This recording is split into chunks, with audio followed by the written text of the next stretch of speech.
Assalamualaikum warahmatullahi wabarakatuh. Perkenalkan, kami dari kelompok 14 akan memprestasikan makalah yang berjudul Analisis Fatwa MUI dan Dar Al-Ifta Al-Misriyah tentang konsumsi obat mengandung babi, perspektif hukum Islam.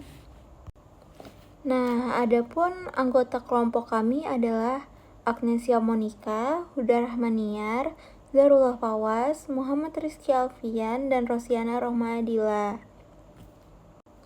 Sebelum memasuki pembahasan utama, saya akan menyampaikan pendahuluan dari makalah kami. Islam sangat memperhatikan aspek kesehatan dan menganjurkan umatnya untuk berobat sebagai bentuk ikhtiar menjaga kehidupan. Namun, perkembangan ilmu kedokteran modern menimbulkan persoalan baru. Salah satunya penggunaan obat yang mengandung unsur babi yang secara hukum asalnya haram. Hal ini memunculkan perbedaan pandangan di kalangan ulama, terutama antara Majelis Ulama Indonesia, MUI, dan Dar Al-Ifta Al-Misriyah dalam menetapkan hukumnya. Oleh karena itu, diperlukan kajian untuk memahami dasar pemikiran serta perbedaan pendapat kedua lembaga tersebut. Demikian pendahuluan yang saya sampaikan, selanjutnya akan dilanjutkan oleh rekan saya. Assalamualaikum warahmatullahi wabarakatuh. Jadi di sini saya akan melanjutkan latar belakang perkembangan bioteknologi modern yang seringkali memanfaatkan organisme hidup atau turunnya termasuk babi untuk pembuatan gelatin, enzim seperti tripsin dan vaksin AstraZeneca. Islam menekankan pentingnya menjaga kesehatan, hifzun nafs. Rasulullah Shallallahu Alaihi Wasallam bersabda, sungguhnya tubuhmu mempunyai hak atas dirimu. Kesehatan adalah fondasi utama. Meskipun babi dihukumi haram secara final, muncul perbedaan mengenal istilah perbuatan zat najis atau zat baru melalui proses kimiawi atau alami. Selanjutnya ada rumusan masalah. Yang pertama ada apakah akar dari perbedaan fatwa antara Majelis Ulama Indonesia dan Al-Ifta Al-Misriyah mengenal obat mengandung babi. Yang kedua, bagaimana perbandingan argumen dalil dan metode istinbat yang digunakan oleh kedua lembaga fatwa tersebut.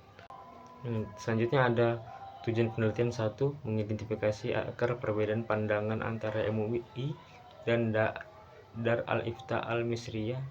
Yang kedua ada menganalisis dan membandingkan dalil serta hujah hukum yang dilakukan kedua lembaga. Yang ketiga, menemukan persamaan atau perbedaan dalam hasil akhir penetapan konsumsi obat. Sekian, terima kasih. Akan dilanjut oleh teman saya. Perkenalkan, saya Agnesia Monica. Saya akan menjelaskan tentang metode penelitian, konsep pengobatan dalam Islam, dan hukum penggunaan obat haram. Yang pertama itu metode penelitian. MUI menetapkan bahwa obat atau vaksin yang mengandung unsur babi itu adalah haram, seperti AstraZeneca karena menggunakan tripsin babi. Dan yang kedua, penggunaannya diperbolehkan jika dalam kondisi yang darurat. Dan saya akan menjelaskan tentang konsep pengobatan dalam Islam. Dalam Islam terdapat dua jenis keharaman. Yang pertama itu haram lizatihi, karena zat aslinya itu seperti babi. Dan yang kedua haram likhairihi, karena faktor luar seperti hasil rimba atau curian. Dan selanjutnya itu hukum penggunaan bahan haram. MUI menolak konsep istihalah pada babi, yaitu perubahan zat najis menjadi suci. Pandangan ini mengikuti mazhab Syafi'i yang menganggap unsur babi tetap haram walaupun sudah diproses atau berubah bentuk. Karena itu, obat yang mengandung unsur babi tetap dihukumi haram, kecuali dalam keadaan darurat untuk keselamatan masyarakat. Terima kasih. Konsep istihalah berdasarkan kajian fatwa istihalah didefinisikan sebagai perubahan atau bertukarnya zat yang najis dengan sendirinya atau dengan perantara sesuatu. Golongan yang pertama itu menerima istihalah sebagai cara mensucikan najis. Jika bentuk dan sifat hilang, status najis tersebut tidak lagi relevan. Golongan yang kedua tidak menerima istihalah pada babi secara mutlak. Suci hanya berlaku pada homar, jadi, cuka, dan kulit bangkai yang disamak. Selanjutnya, Fatwa MUI, ketentuan obat dan pengobatan. MUI menetapkan regulasi ketat mengenai kehalalan obat melalui Fatwa nomor 30 tahun 2013. Yang pertama, larangan umum melarang penggunaan obat berbahan najis atau haram, termasuk turunan babi. Yang ketiga, prinsip ihtiyat. MUI tidak menerima istihalah pada babi secara mutlak, merujuk pada mazhab Syafi'i. Yang ketiga, studi kasus AstraZeneca Fatwa nomor 14 tahun 2021 menyatakan haram karena memanfaatkan tripsin babi, namun dibolehkan mubah dalam kondisi darurat syariah. Selanjutnya, dasar hukum dan metode MUI. Yang pertama, MUI menggunakan Al-Quran, surah Al-Maidah ayat 32 menjaga kehidupan manusia, dan surah An-Nahl ayat 115 pengecualian dalam kondisi darurat.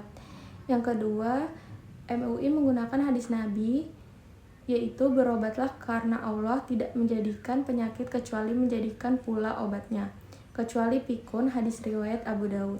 Yang ketiga, ada kaidah fikih ad-dlaru yuzal, bahaya harus dihilangkan, dan ad-dlaratu tubihu al-mahdurat, darurat membolehkan yang dilarang. Yang keempat, metode istinbat, menggunakan metode maslahah mursalah istilahi, memberikan pertimbangan kemaslahatan jiwa hifzu al-nafs saat kondisi darurat. Kenalkan, nama saya Jarul Fawas, saya berasal dari kelompok 14. Di sini saya akan melanjutkan presentasi perihal tentang analisis fatwa MUI dan Darul Al-Iftah Al-Misriyah tentang konsumsi obat mengandung babi perspektif hukum Islam. Baik, di sini saya akan menjelaskan dari fatwa Darul Al-Iftah Al-Misriyah. Dasar hukum dan metode fatwa MUI. Majelis Ulama Indonesia menetapkan bahwa obat yang mengandung unsur babi pada dasarnya haram, dan hukumnya bersumber dari Al-Quran, terutama larangan mengonsumsi babi dalam Quran Al-Baqarah ayat 173, Al-Maidah ayat 3, serta hadis Nabi tentang keharaman babi. Metode istinbat hukum yang digunakan MUI ialah 1. Berpegang pada mazhab Syafi'i. 2. Menggunakan metode masalah mursalah. Yang ketiga, menolak konsep istilah perubahan zat pada babi secara mutlak. Karena itu, walaupun unsur babi telah mengalami proses kimia, statusnya tetap dianggap haram kecuali dalam kondisi darurat medis dan tidak ada alternatif lain. Selanjutnya, saya akan menjelaskan dasar hukum dan metode Darul Al-Iftah. Dasar hukum dan metode Darul Al-Iftah Al-Misriyah. Darul Al-Iftah Al-Misriyah juga mendasarkan fatwanya pada Al-Quran dan hadis tentang keharaman babi. Namun, lembaga ini membolehkan penggunaan obat yang mengandung unsur babi apabila telah mengalami perubahan zat atau istihalah. Metode yang digunakan: 1. Mengikuti pandangan mazhab Maliki dan sebagian Hanafi. 2. Menerima konsep istilah. Yang ketiga, mempertimbangkan kemaslahatan dan kebutuhan pengobatan. Menurut Darul Al-Iftah, gelatin atau unsur babi yang telah berubah total sifat dan bentuknya menjadi zat baru tidak lagi dihukumi najis atau haram. Yang ketiga, perbandingan kedua fatwa. Perbandingan utama kedua fatwa terletak pada penerimaan konsep istilah. 1. MUI unsur babi tetap haram walaupun telah diproses. Yang kedua, Darul Al-Iftah unsur babi dapat menjadi halal jika telah berubah total menjadi zat baru. MUI lebih ketat dalam menjaga kehalalan bahan, sedangkan Darul Al-Iftah lebih fleksibel dengan mempertimbangkan perubahan substansi dan kebutuhan medis.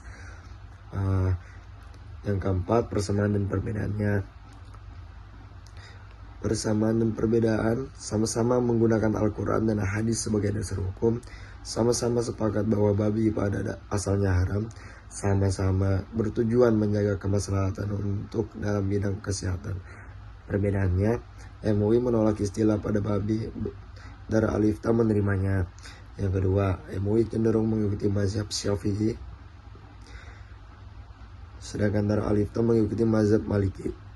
Yang ketiga, MUI membolehkan dalam keadaan darurat, sedangkan Darul Al-Ifta membolehkan serta perubahan zat sempurna tanpa harus kondisi darurat.